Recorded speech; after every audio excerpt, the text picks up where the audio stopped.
that is the Emirates aircraft that landed here a short while ago, just after 1 o'clock this afternoon.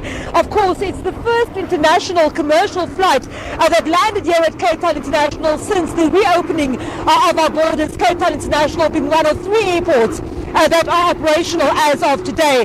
Now, joining me is the spokesperson for AXA here at Cape Town International Airport, Deirdre Davids. Deirdre, a very windy good afternoon to you.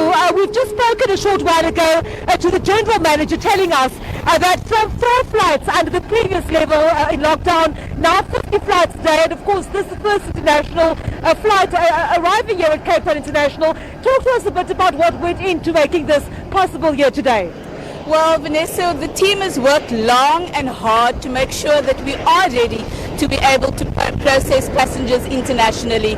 As you know, we went through a very hard lockdown and we used that time wisely to change our processes, to look at the necessary plans that we needed to put in place to make sure that we can safely process passengers. We, of course, have seen a number of passengers being processed internationally via the repatriation flights.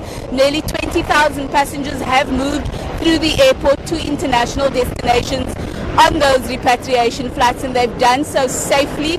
But today is a huge milestone, and today we celebrate, as I'm sure our whole country celebrates, while we are now able to welcome international passengers to our shores. Emirates, as you said, was the first flight in, and Ethiopian Airlines will shortly land as well, and we're looking forward to that. Thank you so much, Deirdre, for chatting to us. I know it's quite windy here at the airfield at the moment. So the first international flight having arrived at Cape Town International. A short while ago, we spoke to the MEC for Finance here in the province, David Mania.